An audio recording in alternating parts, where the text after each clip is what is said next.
प्रदेश के जनपद मेरठ में प्रांतीय महिला महासम्मेलन का हुआ आयोजन।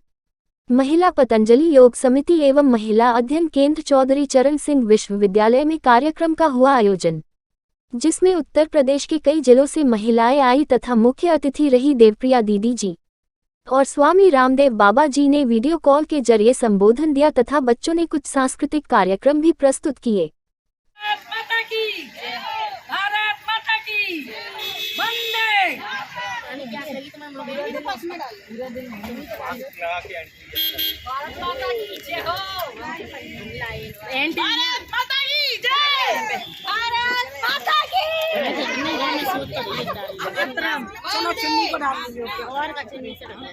दिव्य चेतना, दिव्य शक्ति जो आप अनुभव करते हैं, जो परमात्मा ने नारी को एक अलग से शक्ति के रूप में इस धरा पर उतारा। अभिमान रहे हमें ध्यान रहे, स्वाभिमान रहे, जिस प्रांत में हमने जन्म लिया, जिस देश में हमने जन्म लिया, बलिदान उसी पर हो जाए, कुर्बान उसी पर हो जाए, वह शक्ति हमें दो दया निधे, कर्तव्य मार्ग पर डट जाए। हमें कुछ विशेष करना है अपने परिवार के लिए, अपने संततियों के लिए, अपने समाज के लिए। ये आपके विवेक का पहला रूप है। और फिर आप ऐसे किसी समर्थ गुरु से जुड़ गए, भगवान ने जोड़ दिया जैसी आपकी अभिप्सा थी उसके अकॉर्डिंग। तो अब दूसरा काम हमें करना है, गुरु के प्रति अनन्य श्रद्धा, अखंड श्रद्धा। तो बात शुरू करते हैं। देखो,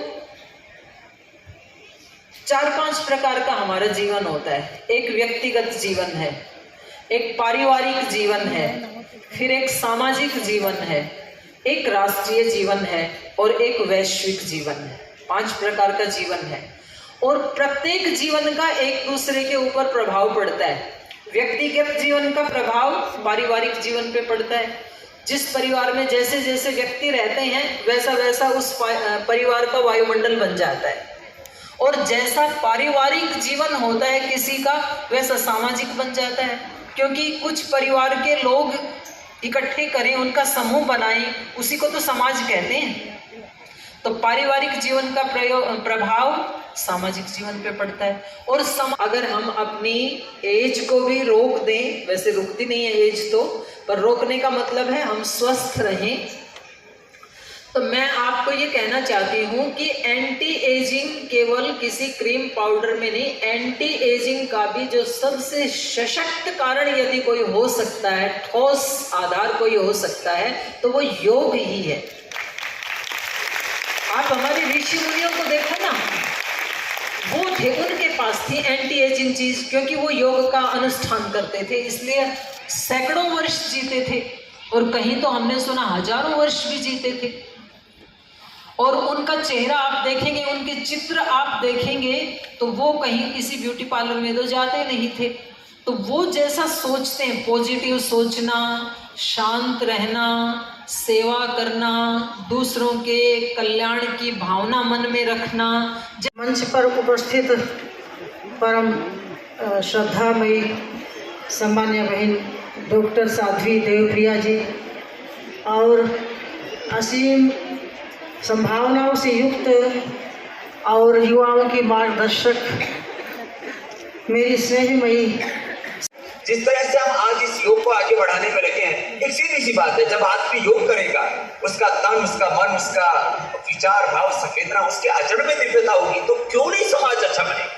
जो बात की जाती है कि यदि राष्ट्र निर्माण करना है तो जीवन का निर्माण करो, चरित्र का निर्माण करो, शरीर का, चित्त चेतना का निर्माण करो। महर्षि दयानंद सरस्वती कहते हैं, उन्होंने आर्य समाज की संस्था बनाई और आजादी के आंदोलन में 60-70% योगदान, ये तो सारे इतिहासविदों का मानना है कि वो आर्य समाज और महर्षि दयानंद के शिष्यों का है। वो कहते संसार का उपकार करना आर्य समाज का मुख्य उद्देश्य है। और आर्य समाज कहो, सनातन धर्म कहो, वेद धर्म कहो, वो हमें सिखाता क्या है? हमें यही सिखाता है, कुर्वन्य वेह कर्माणि जिचि विचेत सतं समाज स्वेन कृतना संवदित। और हम संगच्छत्वम संवदत्वम समो मनांसि जानतम, हम एक आत्म होकर के, तो जब हम उनसे प्यार करेंगे तो वही तो उठेंगे। हम जिससे प्यार करेंगे वही उठेगा। यदि हम स्वदेशी से प्यार करेंगे, अपने उद्योग से प्यार करेंगे, अपनी चीज़ों से प्यार करेंगे, तो हमारा स्वदेशी उठेगा, हमारा रुपया उठेगा, हमारे मुद्रा का अवमूल्य नहीं होगा। तो पूज्य स्वामी जी ने ये सब कुछ हमें दिया, तो ये हम देखते हैं कि हम अपने माध्यम से क्या कुछ कर सकते हैं।